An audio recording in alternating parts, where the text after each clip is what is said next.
Welcome back to another episode. We're going to be breaking down a few topics, and I'll break this video down into probably 2 to 3 sections. Some of the things that we'll be discussing is what is going on with S&P 500? What is going on with Silicon Valley Bank? But more importantly, we're actually going to be discussing the fundamentals of the traditional banking system, go over some macroeconomics, and how this kind of all played out over the course of the last couple of years. We'll get started in just a second.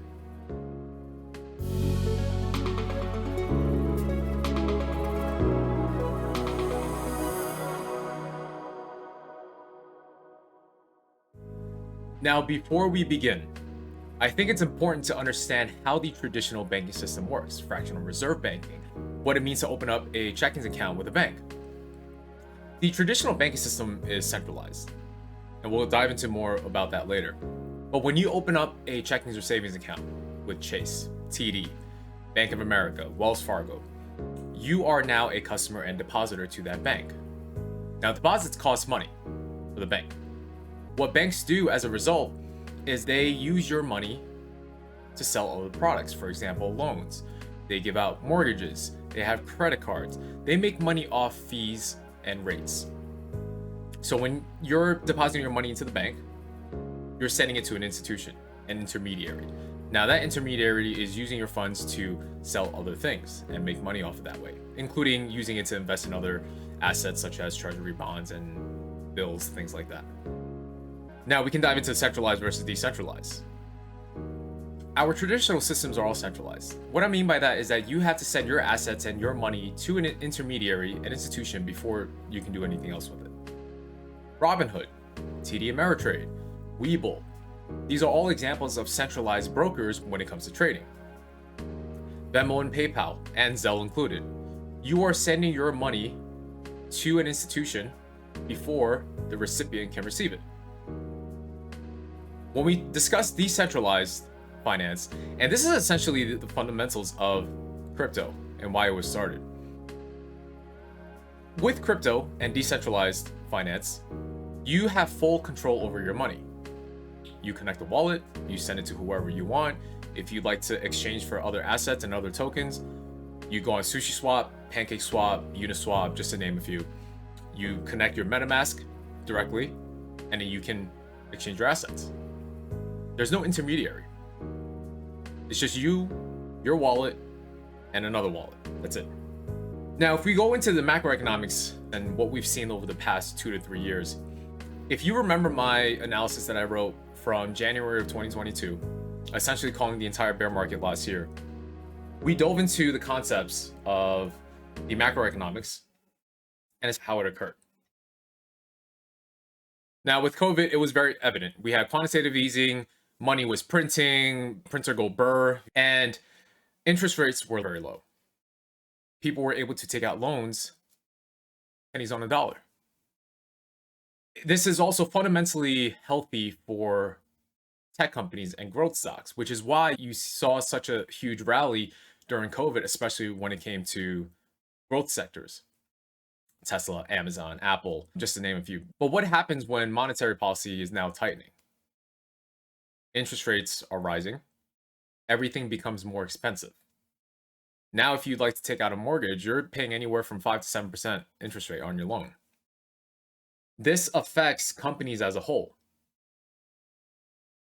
When yields are high, interest rates are high, it becomes a lot more expensive for companies to take out loans and reinvest in their business. Everything becomes costlier, which is part of the reason why we had predicted that earnings reports would come in much lower than expected. We would see guidance being lowered for future quarters, and people are getting laid off now. Recently, the headlines of layoffs are bullish for stocks in terms of trading and price action. Reason being is because now they're saving money, right? They have less costs on their balance sheet because they're laying off more people. But this is essentially what's going on, and all of this kind of ties into the fiasco with Silicon Valley Bank and how they collapsed. I want to discuss the FDIC, the Federal Deposit Insurance Company. Now, the FDIC was implemented after the Great Depression as a way to ensure the depositors and customers of banks on their cash. You guys have probably seen the fine print anytime you open up an account. It's insured up to 250,000, blah, blah, blah. The reason for the implementation of this was that there were many liquidity panic runs and bank runs, as we call it, before the Great Depression even happened. And essentially what happens with a bank run is that customers fear insolvency for banks. So what they do is they start withdrawing all their cash from the banks. And like I said, as a depositor, the money goes into the bank, and when you withdraw, the bank is essentially paying you back. That's the fundamental aspect and concept of traditional banking systems. Now, who is Silicon Valley Bank? They're one of the largest banks used by tech companies and startups, especially a lot of Y Combinator startups. What was happening during COVID and leading into 2021 was that Silicon Valley had an exuberant amount of deposits coming in. They increased about 200% from about $60 billion in deposits to $180 billion. If we tie in all this together that I discussed just now, deposits are costly to a bank. They need to find a way to make money from those deposits. But the amount of deposits they were receiving were outpacing the yield that they could generate from that. There's no way they could have made that many loans out with the amount of cash that they were getting in. So what did they decide to do? They decided to invest in a safer asset such as bonds and treasury bills. The problem is that they were buying 10-year maturity bonds that were yielding less than 2%, which would be a safe investment if we weren't at an inflection point in the economy and a pivotal level of economic downturn. So now they're investing in these 10-year maturity bonds, which is very far out. 10 years while we're about to see a huge economic downturn is a bad move. And what happens if they're unable to suddenly pay customers withdrawals when they need to withdraw cash? They're screwed there, right? So the demand that they had with the deposits outpaced the yield that they were able to generate. On Thursday, they decided to raise capital, over a $2 billion offering, which didn't bode well, and instead caused fear in investors. Everyone started to pull out money. VCs are pulling out money. And again, going back to the FDIC insures up to 250,000 of your deposit. Silicon Valley Bank has customers who are startups, Y Combinator startups, VCs, big tech companies. Okay? And if they're not able to pay back these withdrawals, then they essentially can become illiquid. That's where the fear stemmed from. The fact that they needed to raise that much capital.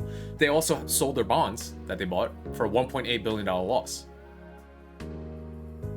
And this is why you see this kind of trickle-down effect that we've been seeing the past couple of days. You'll also see, if we look at the chart here, those fears translated into other major banks. Bank of America, JPM, GS. These are all major banks that felt that trickle-down effect from Silicon Valley. Now, if we go back to the fundamental aspect of yields and bonds, why was it such a bad decision, and why did it turn out so negatively for Silicon Bank? We take a look at TNX here. What happens when interest rates are high? There's an inverse correlation with interest rates and bond value. So if you just add TLT here onto the chart, you'll see the inverse correlation that I'm referring to.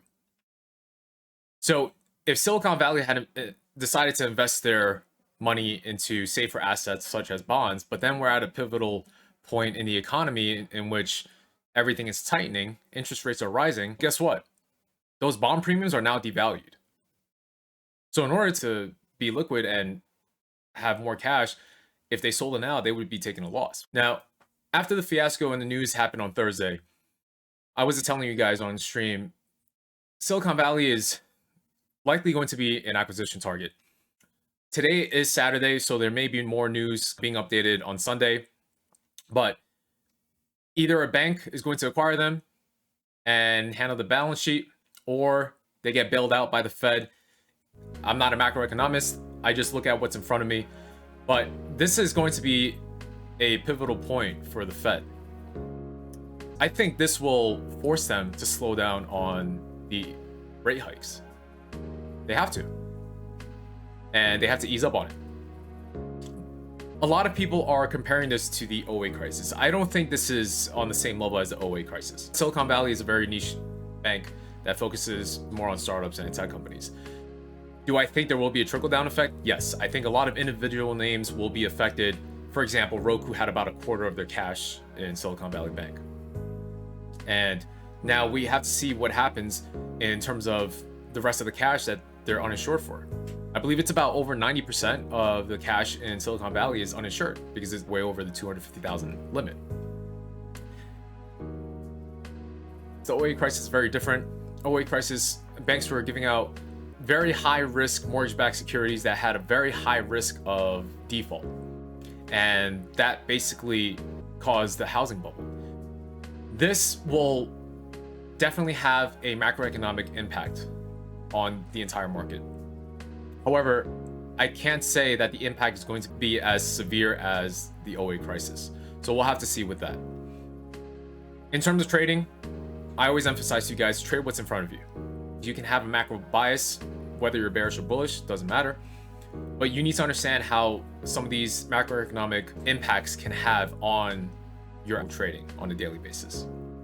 So to dive into the actual trading, for this past week, I gave you guys a downside weekly pivot on SPX of 40.28, which is this area here. This was Monday, okay, and we finally broke down. So on Monday, we saw a gap up, and the prior week to that, on Thursday, I gave you guys the bottom on this. Right down here at this 39.2869. You can see I have it labeled as major level. Last Thursday on stream, I told you guys, as long as this level holds, I'm bullish. And that's exactly what we did. We took calls a little after the open. We saw a test of 39.28. We averaged down. We played calls to the upside. This led to a 150-point rally in just a matter of a couple of days. I told you guys this rally is overextended. We come to Monday. I told you guys this 40.7895 level is going to be the top. Do not long this. We ended up shorting SPX all day based off of that. Leading into Tuesday, we broke our weekly downside pivot, 40.2884. And from then, we shaved off almost another 200 points into the end of the week. Now, going back to ES futures, throughout the week, on Tuesday and Wednesday, I told you guys 39.80 is going to be key. As long as we hold that level, I am bullish. Once we break that, we're dumping. Okay, I completely flip bias for the rest of the week. Jay Powell's testimony, he became very hawkish, which is also what led to pullback intraday. And we ended up chopping around for a bit until Thursday comes, and the fundamentals just lined up with the technicals with Silicon Valley Bank. We see a very clear bear flag that was formed from Wednesday into Thursday. And here we have the finale and the break of this 39.80 and the bear flag, which was also attributed to Silicon Valley Bank news. And we had drawn out this downside move. I said that once we break this level, this move is going to get fulfilled. This rally from Thursday on March 2nd, we're going to dump back with the exact same velocity, which is exactly what happened. Back in January, I had also given you guys a couple of ranges to watch for. And these ranges played out exactly how we expected. At the time when I shared it back in January, I believe we were trading around 39.70. It was right around this range. And these are the two ranges that we were looking at, this teal and purple ranges. For the upside, we completed the entire range. We saw shy of 4,200 before capping the rally. And once we broke back down below 41.50, we completed the downside of this range as well, back to 39.70. This is where that Thursday call about the 39.20s being key and being the last saving grace for bulls. If we were able to hold that, we would be able to see a bounce from here. Also matched up to the macro trend line. And this would essentially be a bullish retest. However, on a macro level, I still need to see higher highs being printed. I need to see this trend line hold for me to actually flip to a macro bull bias. We didn't see that yet. I gave you guys the top of the rally on Monday, where we shorted 40.78 on SPX. And we have now fulfilled right back into the purple range down here. We met right at the bottom of the range. You see that the bottom of the range I highlighted here is 38.45. We bounced right off 38.50 on Friday. This new red range is one that I've just added the last couple of days. And if we continue to see downside, this is what I'm expecting. We can see sub 3,700 again. This week, we have CPI, we have OPEX, we have an emergency Fed meeting on Monday to discuss Silicon Valley Bank, see if they end up bailing the bank out or whatever may happen. Do not come in with a macro bias, whether you're bearish or bullish. It's okay to have a macro bias, but if you're a day trader, if you're a short-term swinger, you can't come into every single trading day wanting to short every bounce, or come into every single trading day wanting to buy every dip. Trade what's in front of you. I always say this, trade day by day, level by level. It's important to have a plan, which is why we have our weekly analysis posted every Saturday, right? We have a plan for SPX, for SPY, for ES, and then we have individual names that we like to focus on for the week as well. Always have a plan that you execute on. This is why we've been so successful, especially for the past 3 months in terms of executing SPX trades. We have a plan in place. We have our level set. We understand what we can expect. We read price action. These are all important factors in terms of executing phenomenal trades on SPX. It's important to manage risk when you know the market may not provide directional A+ opportunities. When you have a data heavy driven week like this week coming up, you should be managing risk based on that. There's no reason why you should be sizing up into a volatile week. So these are things that you have to keep in mind, but it's always important to have your plan in place. For example, this week, I've given you guys 38.50 as your weekly downside pivot for SPX. So we're going to have to see what happens with this week. I gave you guys a weekly upside pivot of 39.28.